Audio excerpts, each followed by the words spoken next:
Hey everybody, it's Token Guy here. I'm excited to do a quick guide video on DeFi Tuna. DeFi Tuna has been getting a lot more attention lately. It's something that I've been using and trying to get more comfortable with, and wanted to help put out a little quick guide for you to be able to know how to set up pools as well. You can see here, DeFi Tuna is a comprehensive toolkit for liquidity providers. It's made to leverage liquidity provisioning, which we'll talk about what that means in a minute. And you'll be able to earn interest also through lending if that's the route that you would like to go. And so we'll go to the app here. And so you can see there's 4 different setups here. You don't really need to click pools. You can just access them from here. You can also access lending and obviously go to the documents, which I recommend you go to be able to read about how to set this up, as well as their terms of use, their disclaimers, all that kind of stuff, their fees. Please go check this out before creating any pools. It's important to know the platform that you're on. Always do your own research and make your own choices as whether you trust it or want to be using it. But as far as setting it up, you can see here you can choose your pool. Right now, they have some like larger basic pools, and I'm sure they'll add more in the future. Also, right now they're using Orca concentrated liquidity pools. In the future, I know they're going to add Radium and they want to add Meteora as well. And so we're going to just take a look here. We're going to go to Sol USDT. Well, actually, first, let's go to lending. So you can see here, I'm actually lending USDT, and I'm earning passively by lending USDT. Now, the reason I'm actually lending it is, one, to earn a little bit of money, but it's also to offset how much I'm borrowing. And so you can see here the total supply of how much is provided, meaning people have deposited their tokens into the pool. And you can see the limit here, and then you can see the utilization. So the higher the utilization is, basically the more people use out of the total supply, which you can see how much is borrowed here. This gives you your utilization, which increases your borrow rate. And so you can see Solana and USDC have the highest borrow rates, and you can see USDT and Pingu have the lowest. And so we're going to be trying to capitalize on USDT having a lower borrow rate, as well as using Solana. Even though it's a little bit higher, that's okay, because we're going to provide Solana. So we're going to come over here. We have a Sol USDT pool right here. I'm going to provide a bunch of Solana. And so we'll do 120 Sol worth. You can do whatever works for you. We're going to set it up on a 3x leverage. And so leverage is just like when trading perpetuals or anything else. You're borrowing money, which is that lending here, to be able to access more capital, more money to use your strategy on. And so that means that if you only have $1,000 and you do a 3x, well, now you'll be doing your concentrated liquidity pool with $3,000. If you have 5, you can 3x it to 15. You can go all the way up to 3.5x here. Let's go ahead and put it at 3.3. Now, we're providing only Solana. We're not providing the USDT here, but you can come down here and look at the borrow ratio. And you can see here, it says the amount that you were borrowing represented in percentages based on the total amount of assets you're borrowing using leverage. And so if I pull this further up, I'm going to borrow more Solana than I am USDT. And if I pull this down, I'll be borrowing more USDT. And so I want to borrow more USDT because it's cheaper, and we're providing Solana here anyway. So we're going to move it all the way down to 75%. Now, there has to be enough funds in the pool. So if for some reason it doesn't go through, then we'll adjust that. You can set your range over here. You just manually will move it. And so you can just move it out to whatever range you want. And you can see that this is the range in which the token is going to, that as long as the token is within this range, you'll be earning fees from people swapping back and forth. And so we're going to set it up at 206, roughly 205. And yeah, so 4% on the upside and 3.8%. You can see that Sol's right around the 197.7 as of making this video. You can also see here, this is your liquidation area. So this is important to understand, because this is the heavy risk in this, is that if for some reason the price, the token pair, which happens to be Sol USDT here, drops below 177.5 or above 266.593, then you will lose all of your money. You'll be completely liquidated. And so this could be scary and risky, and it is if you don't add any stop limit order features. And so what you do is right here, you can see there's a little arrow, or you can just click on the word limit orders, and you can set a lower and upper limit order, which is basically a stop loss and a take profit. I'm just going to click this button right here, which will automatically set it to my range. And so that way, if the token ever, this token pair ever moves to the end of the range and goes to move out of it, it'll automatically close it out for me and swap all the tokens over. And so this prevents you from ever being liquidated. And so this kind of removes the liquidation risk by having this. And so we are going to set it up just like this. So a few things. So we chose the pool.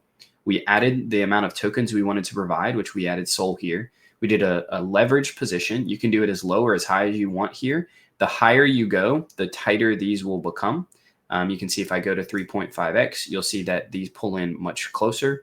And so I'm just going to be doing a 3.3x. And if you move them further down, then this will get even wider. You then select your borrow ratio, how much you're going to be borrowing. And I usually base that based on the lending numbers we looked at earlier. And then you set up your limit order so that you don't have to worry about hitting the liquidation. You would just have it transferred if it ever breaks outside of your range. And then you can just create a new position from there. And then we're just going to create a position here. You can see all the numbers that are set up and how they're done. And then we're going to start the farm.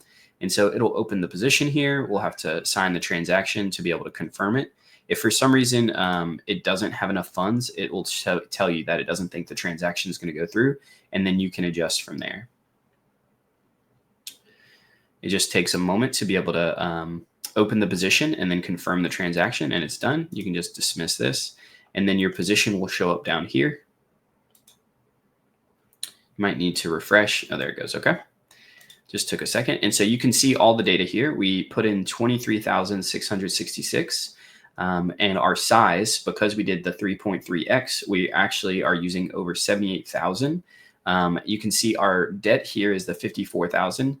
And so as we borrow these tokens based on the borrowing rate, which we'll go look at again, this will go up. You can see the liquidation price range, which you can see here as well. But you can also see our stop loss and take profit and the range as well that it's in there. And then you can see the yield. We've already earned 48 cents. And so if you click off of this, it'll go back to its generic one. You just have to click on it, and then it'll show it to you here. And you can also see your limit, take profit, and stop loss. And you can actually change these and edit the position. So if you ever wanted to adjust those, you could as well. Now, again, it's important to understand we're earning yield, but we'll also be borrowing this 54,000. And so we will incur debt. Now, the idea is that we're going to be earning way more yield than we will debt. So it's beneficial. But if the lending utilization becomes too high on these, so the borrow APY is too high on either of these, then it can become more difficult. And so these rates will go up. I'm sure that the team will adjust them as needed to make sure the pools stay competitive. But just make sure you're watching these and checking back in on them to make sure that the borrowing amount isn't eating into too much of your profits on the yield. Now, the reason that I provide USDT isn't because it has an amazing rate. You can actually see we're earning only 23% a year, which is much lower than what the other pools are doing. But I have the capital to be able to do this, and I help offset the pool that I just put it into so that I'm earning and I'm reducing the borrowing rate. So that way the amount of debt that I'm incurring is less. And so that's why I do the lending side as well. And then I would be adding to Solana as well, but you can see the supply limit on Solana is actually already reached, whereas on USDT, it's not. So I've been able to add to it. As well as like on USDC and a few others. And so as they increase this limit, I'll look to borrow, put some into Solana as well.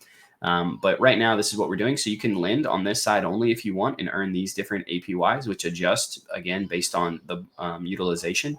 And then you can also set up a pool, just like we did. Now, there's a couple different pools you can do. You could also do like a SOL JLP pool. This one's really good. SOL JLP is going to earn really, really well. And you would probably want to set it up on like a tighter range than what we just did, potentially something like this. And this one you'll need to watch as well, just like the other one, to see whether it's going to go out of range or not. And you could set it up again with, however much you want, do similar things with the limit orders. And JLP and SOL, obviously JLP is backed by Solana as well as USDC and some other coins. And so they move in the same direction. It's just that SOL moves more than JLP. So you'll need to watch that. You can always go to the DEX screener or one of the DEXs that show the JLP token. So for instance, we could go to like good morning, good night. And we can look up JLP here. And so this will show the price of JLP in USD, but you can swap it to Sol. And so you can see here the range in which JLP and Sol trade in. And so you can see it's very, very, very tight, even if we swap it to like the 5 minute here, right? And so you can see that it does go up over time. We'd have to scroll down a bunch here. You can see we bought and sold some in the past. And so it does go up over time, but for a while now, it's just been sitting sideways. And so based on the price of Sol and JLP, because they move together. And so you could set up a pretty a tight range, which means you'll be able to earn more. Again, this is something that you'll personally have to look into and decide which pools will work best for you. You could also do Jupe Sol. You could do just stables, USDC and USDT, and earn a decent amount like this. So it's up to you to be able to make that decision as what you want to do. Again, I also recommend going and checking out the guide here, their documents. You can see their mission, who this is for, how they're doing everything. You can understand a permanent loss, which is really, really important. The transaction priority fees, all that kind of good stuff. And so I recommend doing that. The last thing that I'll talk about is I want people to understand the power of this because, it's very common. I've done a lot of videos. I still currently trade meme coins. I do DLMMing and things like that. But the power of just consistent compounding is really, really powerful. And so I posted a Twitter post yesterday that showed that I was making $750, which is roughly a 3% yield on the day for 24 hours. And so a 3% yield per day is actually pretty insane. And so I like using this daily compound calculator because I don't think people realize the power of consistency and the power of compounding. And so I was earning 3%, but let's say you start with $1,000 and you're earning 2% a day. And every single day you claim those fees and you compound them back into the pool. In 6 months' time, if you compound every day for every single day of the week, 100%, that $1,000 is going to be worth $36,000 in 6 months.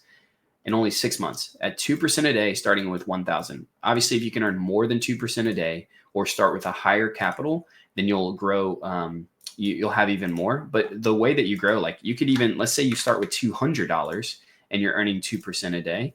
In 6 months' time, you'll have 7,349. So the percentages are the same as far as how much you're going to profit. Just the more capital you start with, obviously, that will grow it to larger numbers. But the percentage growth is actually still the same. So no matter what you start with, just start with it. Be consistent. Don't chase after the 10x, the 100x all the time. Just look for consistent stuff like this and grow it and be patient. It's the boring thing to do, but it's the way to actually build wealth. I hope you all have enjoyed this. I'm going to be creating more videos and more guides on all sorts of different DeFi products. And so I hope you all can check me out more whenever we do those. And I hope you all have a great day.